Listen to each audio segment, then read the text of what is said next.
ராத்திரி நேரத்துல வானத்துல தெரியுற அந்த அழகான நிலா நம்ம பூமியை விட்டு கொஞ்சம் கொஞ்சமா தூரமா போயிட்டு இருக்கு அப்படின்ற நியூஸ் உங்களுக்கு தெரியுமா? இது ஏன் இப்படி நடக்குது, இதனால நம்ம பூமிக்கு என்னென்ன பிரச்சனை எல்லாம் வரப்போகுது அப்படின்றத பத்தி தான் இன்னைக்கு நம்ம பார்க்க போறோம். வணக்கம் மக்களே, வெல்கம் டு ஜிபி ஸ்பேஸ். நான் உங்க ஜிபி பேசுறேன்.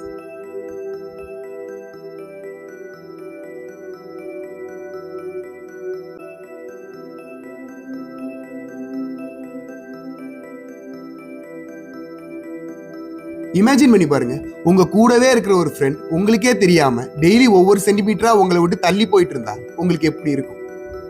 இதுதான் நம்ம எர்த்துக்கும் மூணுக்கும் நடந்துட்டு இருக்கு. நம்ம நிலா பூமி கிட்ட இருந்து ஒரு வருஷத்துக்கு 3.8 சென்டிமீட்டர் தள்ளி போயிட்டு இருக்கு.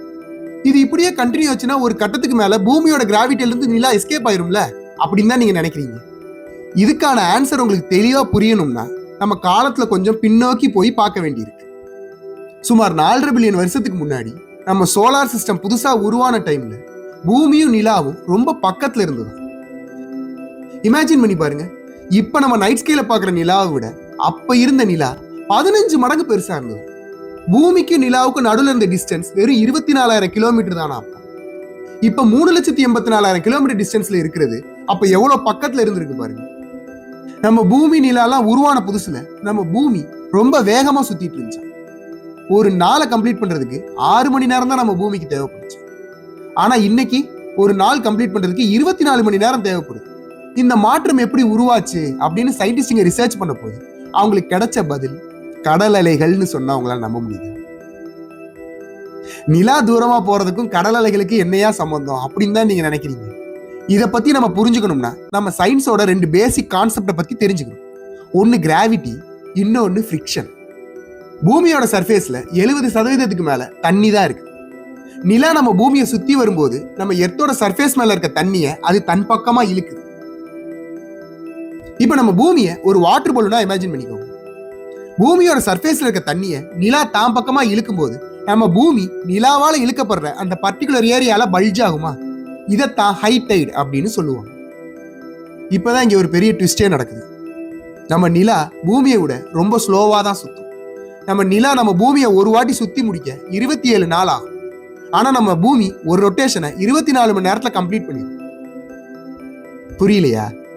பூமி ரொம்ப வேகமா சுத்துறனால நிலாவால உருவான ஹை டைட் நிலாவுக்கு நேரா இல்லாம பூமியோட ரொட்டேஷனால கொஞ்சம் முன்னாடி தள்ளி போகுது. அப்படி முன்னாடி தள்ளி போன ஹை டைட் அதோட கிராவிட்டியால நிலாவை இழுக்க ஆரம்பிக்கும். சிம்பிளா சொல்லணும்னா ஸ்லோவா சுத்திட்டு இருக்க நிலாவுக்கு இந்த ஹை டைட் எக்ஸ்ட்ரா எனர்ஜி கொடுக்குது. பிசிக்ஸ்ல ஒரு சிம்பிள் ரூல் இருக்கு. நீங்க ஒரு ஆர்பிட்டிங் ஆப்ஜெக்ட்டுக்கு எக்ஸ்ட்ரா எனர்ஜி கொடுத்தீங்கன்னா அது அதுக்கு அடுத்த ஹையர் ஆர்பிட்டுக்கு மூவ் ஆன் ஆயிரும். அதாவது ஏற்கனவே அதை ஆர்பிட் பண்ணிட்டு இருந்த ஏரியால இருந்து கொஞ்சம் தள்ளி போக ஆரம்பிச்சு. இத காஸ்மிக் ஸ்லிங் ஷாட் அப்படின்னு சொல்லுவாங்க. இந்த மெத்தடை பேஸ் பண்ணி தான் பூமியோட ரொட்டேஷன் எனர்ஜி யூஸ் பண்ணி நிலா நாளுக்கு நாள் நம்ம பூமியை விட்டு தூரமா போயிட்டு இருக்கு. சரி, பூமியில இருந்து வர எக்ஸ்ட்ரா எனர்ஜி யூஸ் பண்ணி நிலா தள்ளி போயிட்டு இருக்குன்னு சொல்றதெல்லாம் சரிதான். இதனால நம்ம பூமிக்கு என்ன பிரச்சனை வரப்போகுது அதை சொல்லு அப்படின்னு தானே கேக்குறீங்க. நம்ம எர்த்துக்கிட்ட இருந்து நிலா திருடிட்டு இருக்கிற அந்த எனர்ஜியால நம்ம எர்த்தோட ரொட்டேஷன் கொஞ்சம் கொஞ்சமா ஸ்லோ ஆயிட்டு. நிலாவால உருவாக்கப்படுற அந்த ஹை டைட்ஸ் கண்டினியூஸா நம்மளோட எர்த் சர்ஃபேஸ் மேல உரசி உரசி டைடல் ஃப்ரிக்ஷனை கிரியேட் பண்ணுது. இதுதான் நம்ம எர்த் ரொட்டேஷன் ஸ்லோ ஆகிறதுக்கு காரணம். நம்ம பூமியும் நிலாவும் உருவானதுல இருந்து ஒவ்வொரு 100 வருஷத்துக்கும் நம்ம பூமியோட ஒரு நாள் நேரத்துல 1.8 மில்லி செகண்ட்ஸ் இன்க்ரீஸ் ஆகுதுன்னு சயின்டிஸ்டுங்க கண்டுபிடிச்சிருக்காங்க. 100 வருஷத்துக்கு ஒரு வாட்டி 1.8 மில்லி செகண்ட்ஸ் இன்க்ரீஸ் ஆகுதுன்றதெல்லாம் ஒரு டைம் டிஃபரன்ஸ் ஆயா அப்படின்னு நீங்க நினைச்சீங்கன்னா நீங்க அன்னியன் படத்துல வர அந்த 5 பைசா டயலாக்கோட இதை கம்பேர் பண்ணி பாருங்க.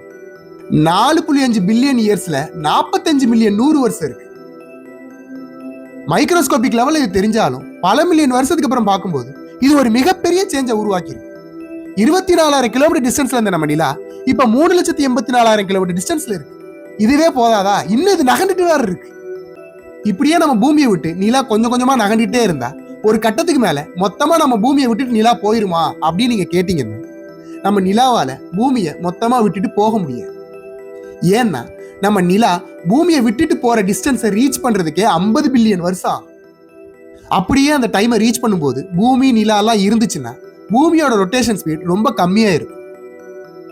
நிலாவோட ரொட்டேஷன் ஸ்பீடுக்கு ஈக்குவலா பூமியோட ரொட்டேஷன் ஸ்பீடு வந்துடும். அப்ப என்ன ஆகும்னா பூமியும் நிலாவும் ஒன்னோட ஒன்னு டைடலி லாக் ஆகி ரொட்டேட் ஆக ஆரம்பிச்சிடும். இதை டபுள் டைடல் லாக்கிங் அப்படின்னு சொல்லுவாங்க.